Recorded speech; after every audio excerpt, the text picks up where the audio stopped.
Hey, welcome along if you're watching, and I've actually got around to putting this up online. And welcome to Kylie and Russell. Great to have you both joining us. So today I thought we would talk about rituals and family rituals, particularly since we're going into Easter. So are there any things that your family does or used to do around Easter that of every year we do? Blah, blah, blah, blah. We used to go to like Amby Creek down in New South Wales and hunt for Easter eggs. And then we found them, once we found them all, we shared them. Okay, yep, yep, yep. Yeah, that's pretty good. That's cool. So I always went to the same place every year. Hmm. Nice, nice. Yep. I Cool. think we got Easter eggs and we went to church. Yep. Yep. Yes. I know. My family, Good Friday, you always had to have fish. And I'm not a seafoody person, so when I was in my teenage years, it was like, okay, Mum, when you can show me where in the Bible it says I must eat fish on Good Friday, then I'll eat fish. Nice. I'm a bad boy. Cool. What about Christmas? What rituals, traditions do you have around Christmas? You open your presents before you go to church. Yeah. No, everyone knows you open your presents after you come home from church. No. This is the joy of getting married, Russell, is you discover that the other person's family does things different to yours, and you get to have discussions about it. Yes. And I think Kylie won. Yeah. Although um, we now have the tradition of, because we go down to family for Christmas, that we tend to open our presents on about the 24th before we leave, so that the 23rd. So there you go. It's our tradition. You were going to say something, Russ? yeah, we usually get when on my dad's side, we used to get like this. I think she used to put it in the, when I think there was silver or something that was put into a cake or something. Oh, yeah, little coins in the pudding. Pudding. Yeah. But then they went out in aluminium foil and they're in the pudding. Like then they took them out and then put them in the bowl that it was in, and then she snuck it in. My grandma snuck it in. Yep.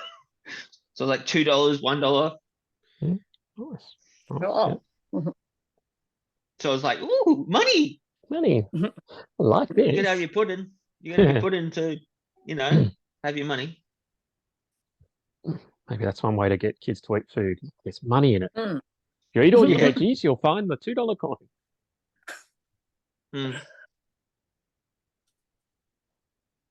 Oh, Carly's tired already.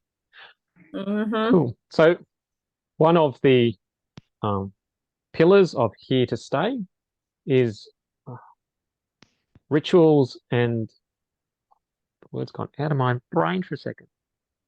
Tradition? No, like stages of growth, but not that you go through. Rites of passage. There we go.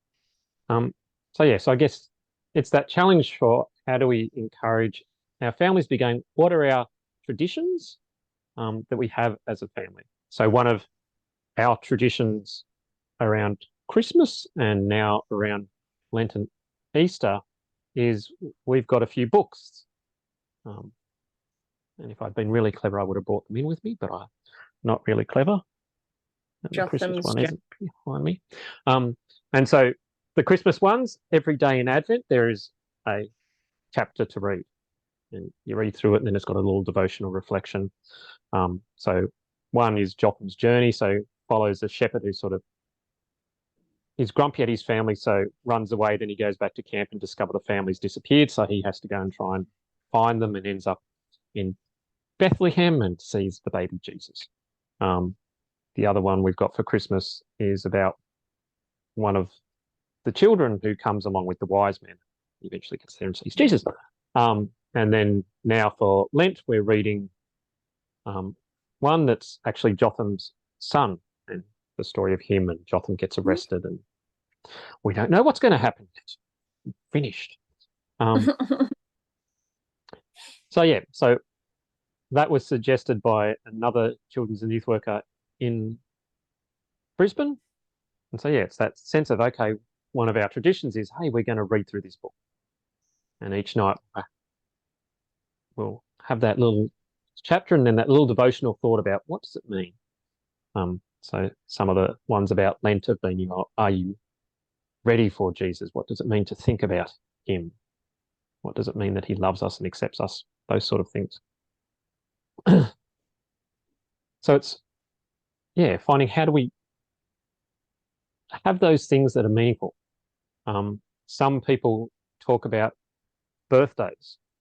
And so for some people, birthdays, the person who's the birthday, everyone else sits around the table and says something good about them, which you can imagine can be a challenge in some families. We're good at picking on each other. We're not necessarily good at saying good things about each other. But deliberately finding that time to stop and to say, hey, this is why we appreciate you as part of the family.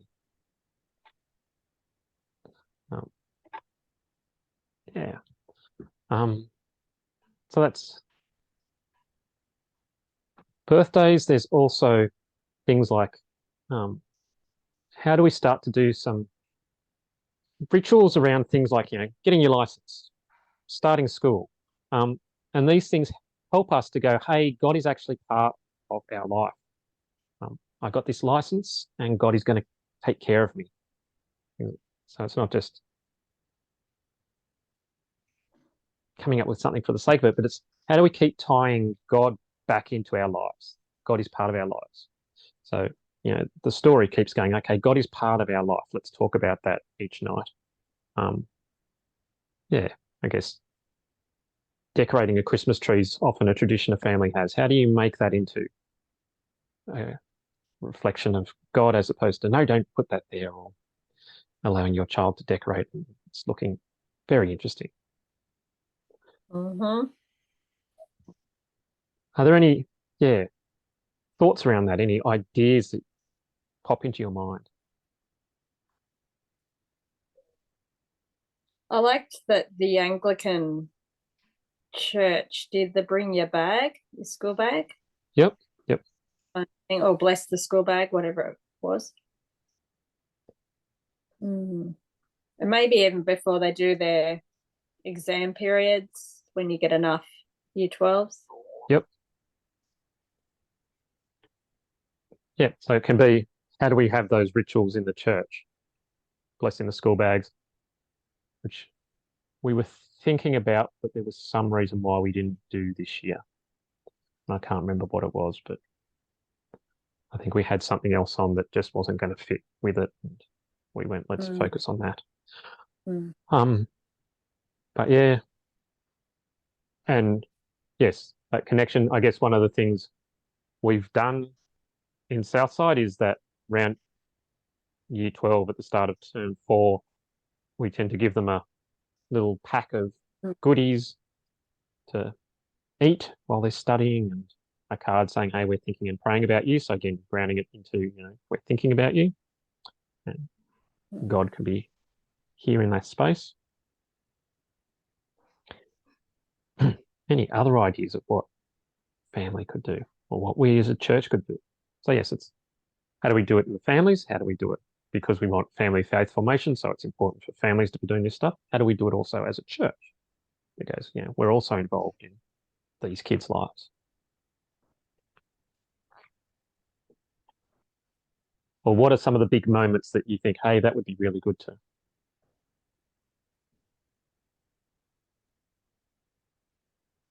Start of high school? Start of high school. So yes, start of primary school, start of high school, sort of things.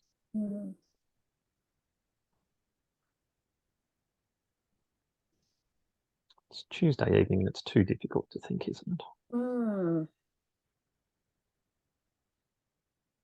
Like you almost want to do like society does 18th and 21st. Yep. Could the church come up with a number? Like, I don't know. Yep. And I guess that sense in the Jewish faith, I think it's 13 when you have your bar mitzvah. And so is there a Christian bar mitzvah that we could have when you turn this age? Because we don't want to make it that you've got to do confirmation at a certain age. Like it's got to be, you've got to be there as well. Yes.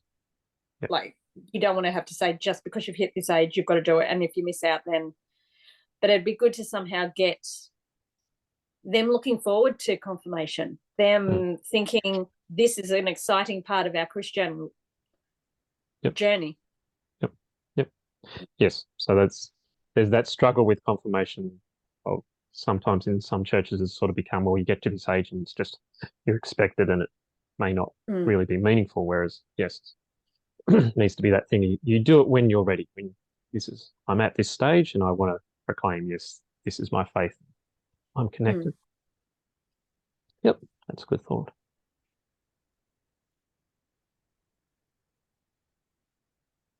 And we could celebrate at Macca's. Don't you mean Hungry Jack's? Oh, yeah, Hungry Jack's, of course. That's it. Yes. Goodness me. Keep her in line, don't we, Russell? Yeah. Got the right person. That's JJ. Yes. So, yeah. One of the things I would love to do when I get some spare time in who knows how many years is, come up with some rituals for families to use at different times. But I guess, how can we be encouraging? How can we be doing in our own families, and how can we be encouraging people to be doing those rituals themselves? Thinking about what are the things we already do, and how do we connect those into God? There's our thoughts. It's early, but let's have an early mark. How's that? Awesome. Not that I don't like being here. You can go and start to get Ollie ready for bed. Oh no, he's already had his bath. Oh, excellent. Well, we'll see you next week. We'll talk about something, who knows what. Thanks for joining us. Thanks for joining us, anyone who manages to see this afterwards. Bye, everyone. Excellent. Bye.